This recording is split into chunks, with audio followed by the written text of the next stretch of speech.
Welcome, everybody, to the Sales Unscripted podcast. My name is Bryan Neal. And I'm Margaret Henney. We're here every week for your listening enjoyment. Glad that you're with us. We are all the way past our first year. Yes, 50 I know. plus episodes. Since we started the podcast, if you watch on video, Margaret has grown 5 inches. She's now taller than I am. Not really. She has a little I've got these step stool. funny little things. I'll show you again. And I'm 6 feet tall. There we go. That's normal. That's good. So we're glad you're here. Great hat, by the way. Thank you. Okay, Fantastic. so I came in and I was like, look, man, I'm in full scrub mode today. I'm wearing a San Diego hat. San Diego Padres. Go Padres. Why are you wearing a San Diego hat? Because my fiance Derek is from San Diego. Bravo. Huge Padres fan. Loves the Padres. Are you used to calling him your fiance yet? Yeah. Oh my God. Yes. But also I saw this really stupid thing on social media, but it made me laugh, where someone was like, don't call him your fiance. He can only be your fiance. It's from a very specific region in France. He's your sparkling boyfriend. Shut I didn't know where that was going. I know, right? I'm For like, some please, reason, God, no. I thought it was so I thought it was going to be offensive. I funny. thought you were going to tell me the word fiance is actually offensive no. to some group in France who used to be called my side piece or something. I'm like, whoopsie daisy. Like, isn't that funny, thank though? you. That's funny. I don't So know why. I'll be interested, and this will come later in the fall, of the transition from fiance to hubs. Husband is It's going a to be thing. weird. It's a thing. Husband's gonna be I'll give you weird. my, I had to do this twice, by the way. Yeah. It's, the second time, not so much. It made me feel really grown up. Oh, totally. When I started to say, this is my wife. Yeah. It's really weird because you don't feel, even if you're older, No. it's still, you've never had one before. I feel like I'm this is playing a game. thing. I'm like, yeah, this is my husband. Right, yeah. We live in a house together. Like, We own a house together. Oh, hang on. Let me check the mortgage. I know. We have a mortgage. It feels like we're playing house. It does. It always does. Your whole life. Which is and then wild. then you have kids, and all of a sudden your kids are there. Like, where'd you guys come Who's from? in charge of these people? And then they just grow up, and then they're like humans. Like, how the hell did you guys get to be humans out of So nowhere? It's weird. really weird. It's a very interesting thing. Now, speaking of my fiance, what I was going to tell you that I'm really excited about is, okay, so we weren't going to really take like a honeymoon. We were going to do like kind of a mini moon right afterwards because we got to get back to Indy. We're like, oh, maybe we'll just hang out in San Diego and chill.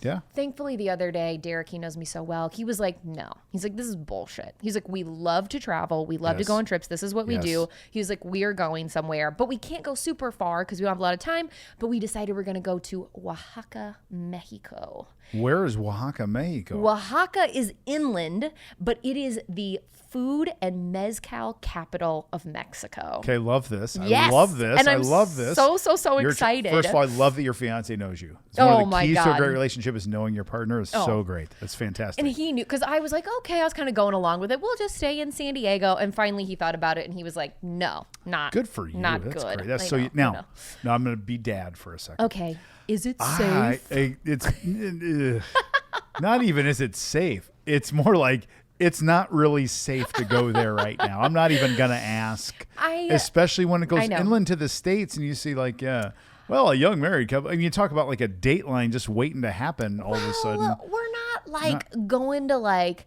I know it sell our organs on the black market or anything like that. I know. But at least that's not the plan, but you never know. Things could get weird. I'll be thinking about you. It'll be fine. So I'm really glad you're doing something though. That was a great move. Yeah. I wish you said you were going to Fiji or Bora Bora. Oh, safer I out there. know. Anywho. No, that would be great. Well, we just cannot wait. I know. I'll tell you all about it. We're going on a mezcal tasting. Oh, that's so great. Have lots of mole and great street food and stuff like that. It'll be awesome. That'll be so great. Yeah. You'll tell them all you're newlyweds and they'll know you got a lot of cash and a big diamond ring on and they'll rob charge us you. more. And they'll hold you hostage and drive you around in a white van with no windows. Sakes. Oh my God. I'm not a big news guy and I'm not a conspiracy theory guy, but I'm just like, so we'll be good. You'll be good. You'll be great. I love it. Be fine. It'll be awesome. I'm not worried about it. You can worry about it for me. I'm not and I'm not a worrier either. Yes, it's you not that I don't care are. about, oh, no. I'm so not a worrier. What? I feel like you bring up this stuff like no. all the time. I'm not You're a worrier. You go I'm into a dad safety mode. person. Safety person. I'm safety. Okay. I am not That's a worrier. Okay. All right. Cool. Almost to a fault. Like I would care, but once you decide to go, I'm like, see you, you're on your later, own. have fun. Adios. See what I did there? Adios means goodbye in Espanol. Way to go. Sí, Que bueno. Sí, señorita.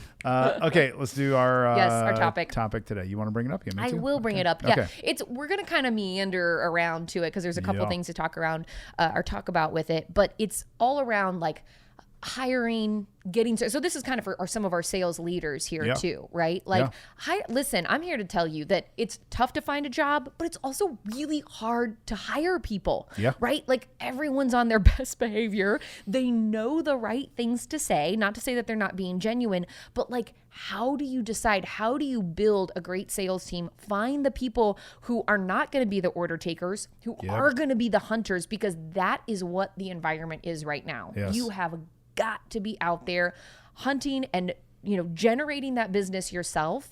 I mean, at least that's what we're seeing on our team at Co-Video, just to be perfectly transparent. You know, the ones who are hunters are doing great and they are freaking thriving, and other people are floundering. It's hard. I know. And it's, as we were teeing this up, we're like, okay, and like, who's this episode for? It's really for everybody. It's for the salespeople too, because there's a thing that for me is interesting to think about. So there's no doubt, and those of us who are a smidge older who've been through a recession or two, this is really normalization is really what it is right now. This isn't even really retraction of recession. It's only retraction of recession because we went so far up so long that we're going to pull back a little bit. And so the rise was so long. I think we've talked about this before. That's that right. Now you've got people who've never experienced that. Right. Then you had the work from home deal, and you had this like, oh, I'm going to live my life the way I want to live my life, and all this stuff comes in. I sound like a Gen Xer, don't I? You do, bit. Yeah. And I'm being proven right because you got to work right now. You got to, and like you said, the ones that are working, I say like everybody's working. Right. I'm talking about getting after it in the market. You got to hunt. Yep. Here's the problem: the people that are either not skilled at that, or some of them I think don't want to do it. They took a sales job for the freedom and flexibility and culture. Yeah, for sure. And now it's not going great. And here's the thing that I think is people miss is that the people that aren't performing feel like shit. Yeah, they just don't feel good about themselves. Like no one wants to go to work, A, with the pressure, B, thinking, man, my numbers are shit. Right. You know, no one wants that. So on both sides, I think we should really examine, like, it's not like, well, I'm going to stick around and try to, you know, make it when, I've missed my goal 4 quarters in a row. Right. Why don't I surrender to that as a salesperson? Like, you know what? The way this thing is in the company that I'm in right now just is not my bag. Right. It's just not clicking. Doesn't mean you're a bad human or not good at what you do. It just isn't working. Versus continue like, well, the culture's good, so I'm not going to say a word. And then I think also people level backwards here. Yeah, right. So they go, well, like someone says this, I think this is a Sandler term maybe, but an at-leaster, my wife talks about that. Oh, I don't know this. So it's like we're looking at the scoreboard on the sales team, and you're looking at it, and I'm in 10th place, and you're in 8th. Yeah, right. And you go, well, at least I'm not B. Neal. Yeah. Oh, okay. Yeah. See that? That's true. Like I'm an 8th out of 10. Yeah. I'm like, well, at least I'm not over there. Yeah, where you're coasting. Or they do the at least the minimum. So it's like whatever the thing is. Like, well, at least I did at least what I was supposed to do. Yeah. Versus anymore.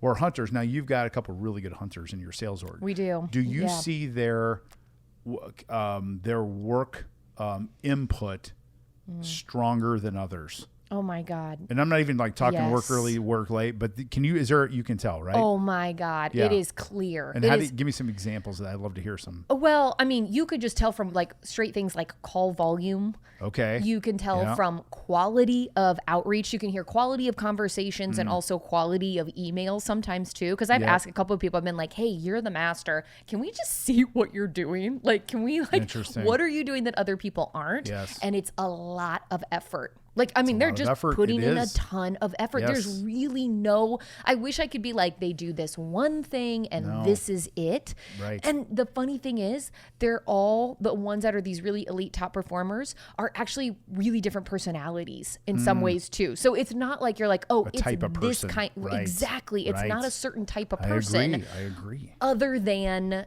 just being people who are not scared to go after it. Yes. And yes. I don't know how to define that exactly. They've got this like je ne sais quoi.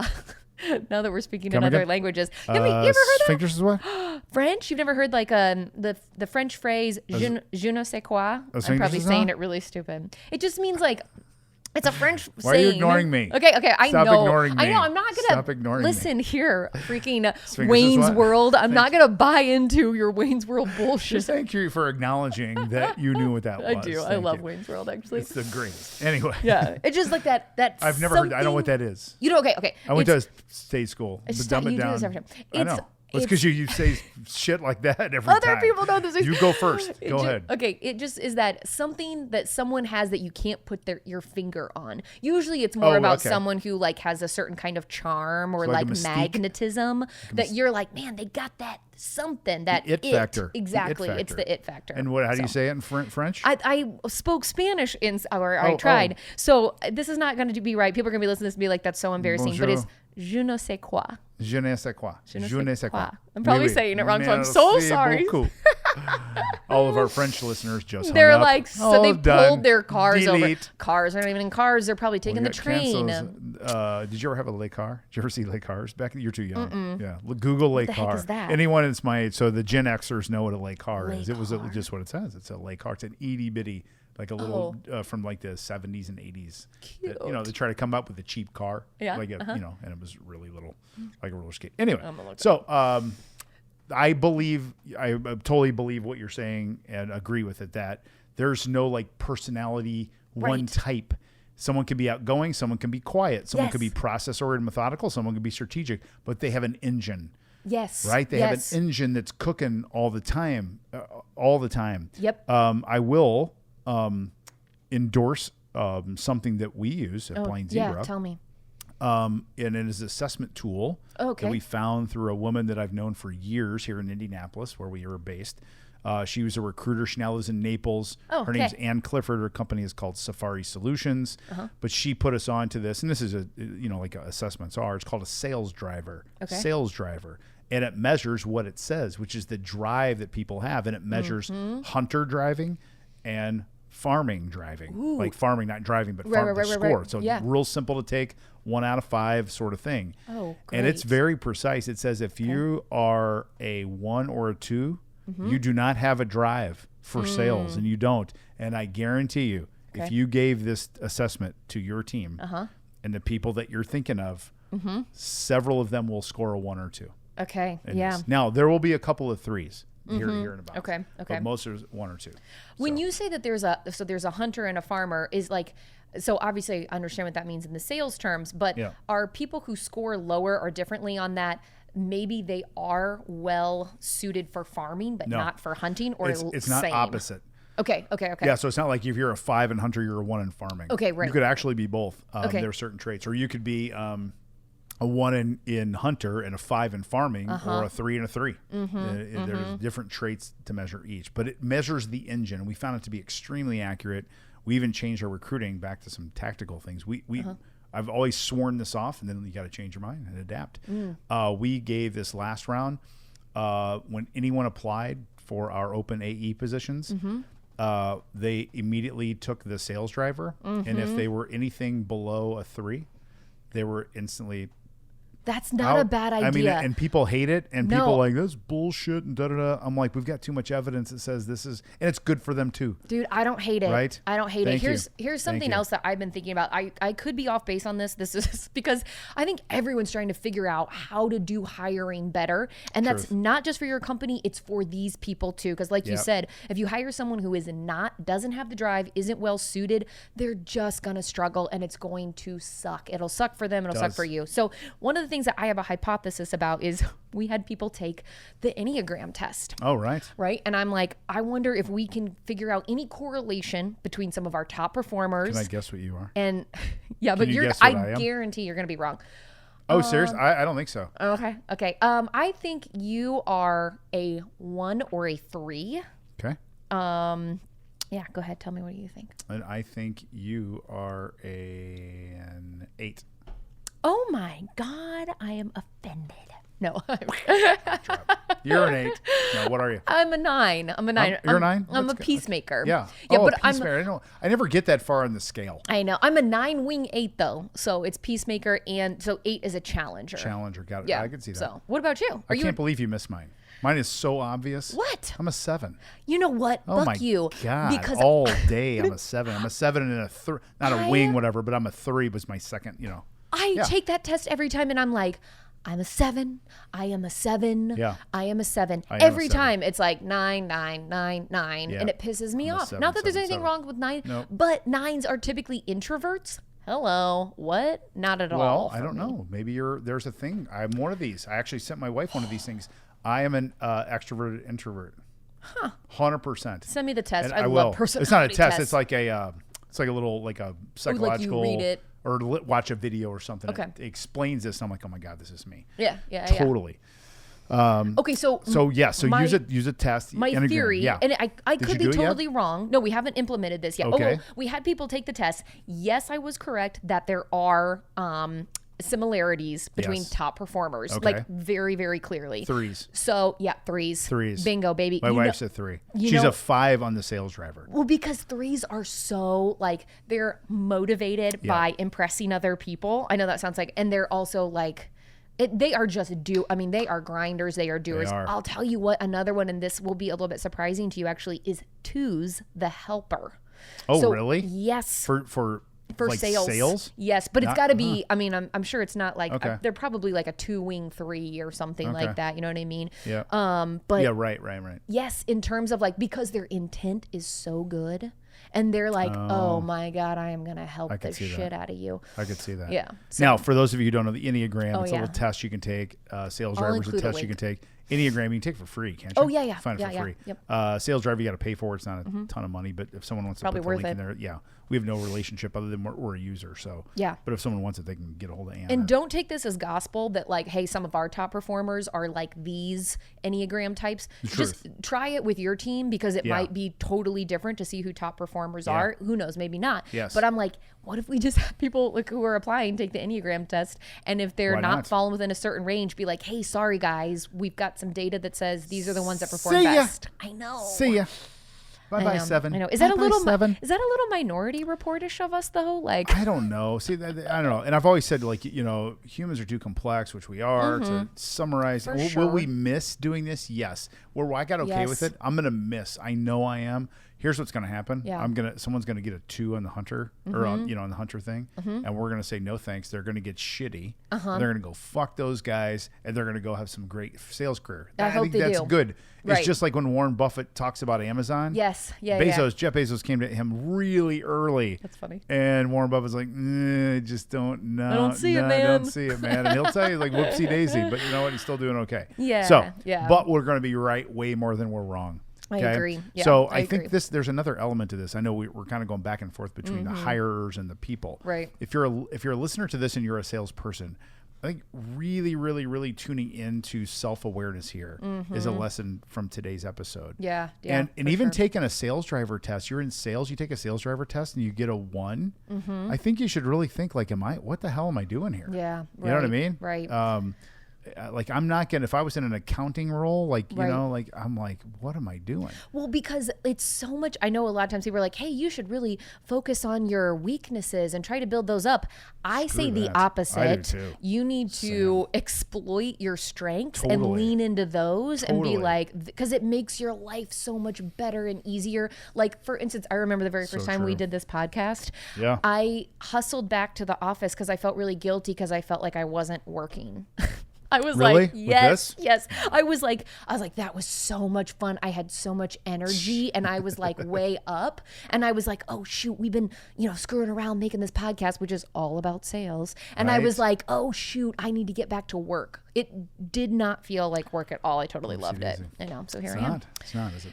But so I think this is an interesting time for you to really get real with yourself and for hiring managers to get real with what you got on your team. And I'm glad that you said it because I think, the answer to some of this slowness is effort. And just people aren't either used to or willing to put that kind of effort in. And everyone's like, oh, okay, boomer, Gen X dude. No, it's I'm like, okay, just keep doing what you're doing. I promise you. Yeah. I told my wife when some of the software companies were blowing up and really big. Yeah. And then people were bragging. People I know very well who work for really big SaaS companies that everyone knows, hint, hint, would be at the country club from 10 to 2 every day drinking. And even to some point saying, we got the greatest gig ever. I only have to work 3-4 hours a day. I'm like, that is not sustainable. Yeah. And look what's happening. It's not. Yeah. And that company's feeling it. And, it's like, so. Yeah. That's one thing. I will also tell you, people talk about culture. Like, and people are saying things like this, the culture's different now. Culture's changed. Culture hasn't changed. You're just sucking wind on your scoreboard. That's the difference. And there is no better hit for culture than a good scoreboard. That is so true. Isn't it? I mean, that is everyone's so like, true. well, we don't do that anymore. We're like, close some fucking deals and you'll feel better. I promise Morale you. goes through the roof. Through the roof. Yeah. And everyone in the past were riding this wave up like, oh my God, another record quarter, record month. Let's go. Look how great we are. Da, da, da. And I'm like, so now we got like 4 or 5. Now everyone's like, oh, this sucks. Yeah. Culture sucks. We don't do any culture of it. Like, no, you're not performing. It gets really finger pointy too, because people are like, when you're not doing well, and I get it, that's a normal thing to do, but like it also ain't gonna get you anywhere. No. You know, you gotta work.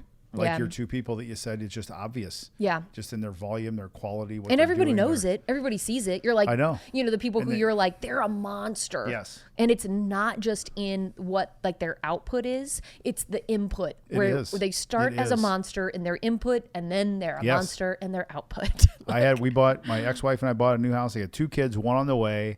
My sales were in the shitter. We had just built a big addition to our house. And I was like, and this is out of fear. Yeah. I remember I'd wake up at 2 a.m. I could not sleep. You know what I did? 2 a.m. I'm not bragging. This is what I did. 2 a.m. banged out 30 emails, sales emails. Because I'm like, I got to do something here. Yeah. Right? I got these. Talk about motivation. Totally. And so, and if you don't have that, so if you're not in a partnership or don't have kids, it doesn't matter. But people that aren't in those situations still do that kind of stuff. They do. I'm not saying wake up at 2 a.m. and send out 30 emails. I am saying, people are like, well, I'm going to roll in here at 9:30. Miss my goal by 1,000% and leave at 3:30. There's something to that. There's a correlation. There is. It's positively correlated. Yeah. It is positively correlated. Yep. We're not saying come to work at 4 a.m. You know, like who works out at 3 a.m? Who's that? Marky Mark. Yeah. Mark Wahlberg make out at him, 2 and a.m? so does who's that guy that was in he was a wrestler and Ricky he Gervais. could like make his The Rock? eye go. Yeah. The Rock, yeah. The Rock, exactly. He's also one of those guys who has like those crazy schedules. 2 a.m. Look at him. Crazy. Right. You see. Damn. Anywho, okay, that's good stuff right there. So take inventory. That's a good one to listen to a couple times. Yeah. Take inventory of yourself. Okay. Agreed. That's it. All right. Later, guys. Bye.